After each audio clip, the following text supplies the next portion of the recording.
Migraine প্রায়ই তীব্র হয়, মাথা ব্যথা হয় যা সাধারণত অন্যান্য উপসর্গগুলির সাথে থাকে, যা ব্যক্তি থেকে ব্যক্তিতে পরিবর্তিত হতে পারে। এখানে মাইগ্রেনের সাথে সম্পর্কিত সাধারণ লক্ষণগুলি রয়েছে। ১. মাথা ব্যথা। মাঝারি থেকে তীব্র ব্যথা, সাধারণত মাথার একপাশে, যদিও এটি উভয় দিকেই প্রভাব ফেলতে পারে। কম্পন বা স্পন্দিত ব্যথা। ব্যথা যা শারীরিক কার্যকলাপ, নড়াচড়া বা এমনকি সামান্য পরিশ্রমের সাথে আরও খারাপ হয়। ২. আলো এবং শব্দের প্রতি সংবেদনশীলতা। উজ্জ্বল আলো, জোরে আওয়াজ বা তীব্র গন্ধ ব্যথাকে আরও খারাপ করে তুলতে পারে। অনেক লোককে অন্ধকার, শান্ত ঘরে বিশ্রাম নিতে হবে। ৩. বমি বমি ভাব এবং বমি।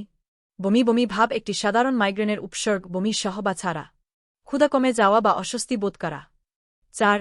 অরা, কিছু মানুষের মধ্যে চাক্ষুষ ব্যাঘাত, যেমন ফ্ল্যাশিং লাইট, জিগজ্যাগ লাইন, অন্ধ দাগ বা হ্যালোস দেখা।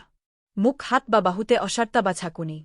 কথা বলতে অসুবিধা বা অস্থায়ী ভাষার সমস্যা। মাথা ব্যথা পর্ব শুরু হওয়ার আগে প্রায় ১-০ থেকে ৬-০ মিনিটের মধ্যে স্থায়ী হয়। ৫. ক্লান্তি এবং দুর্বলতা। মাইগ্রেনের সময় এবং পরে অনেকেই অত্যন্ত ক্লান্ত বা শারীরিকভাবে দুর্বল বোধ করেন। এটি নিষ্কাশিত বা ক্লান্ত হওয়ার অনুভূতি হতে পারে। ৬. মাথা ঘোরা এবং ভার্টিগো। কেউ কেউ মাথা ঘোরা বা ঘোরার অনুভূতি অনুভব করেন, যা দাঁড়ানো বা নড়াচড়া করা কঠিন করে তোলে। ৭. মেজাজের পরিবর্তন এবং বিরক্তি।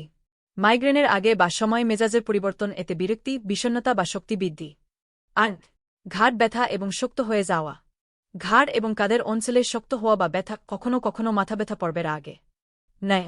স্পর্শ এবং গন্ধের প্রতি সংবেদনশীলতা। কিছু লোক তীব্র গন্ধের প্রতি অত্যন্ত সংবেদনশীল হয়ে ওঠে, যা বমি বমি ভাব এবং মাথা ব্যথাকে আরও খারাপ করতে পারে। ১০. জ্ঞানগত প্রতিবন্ধকতা, মাইগ্রেন কুয়াশা। মনোযোগ দিতে অসুবিধা, স্মৃতির সমস্যা বা বিভ্রান্তি। মাইগ্রেনের সমাধান হওয়ার পরেও এই মস্তিষ্কের কুয়াশা দীর্ঘস্থায়ী হতে পারে। মাইগ্রেন কয়েক ঘণ্টা থেকে কয়েক দিন পর্যন্ত যেকোন জায়গায় স্থায়ী হতে পারে এবং লক্ষণগুলি প্রায়শই প্রতিটি পর্বের সাথে পরিবর্তিত হয়। লাইফস্টাইল সামঞ্জস্য এবং ব্যথা উপশমের ওষুধ থেকে শুরু করে ফ্রিকোয়েন্সি এবং তীব্রতা হ্রাস করার লক্ষ্যে প্রেসক্রিপশনের ওষুধ পর্যন্ত চিকিৎসার পরিসর।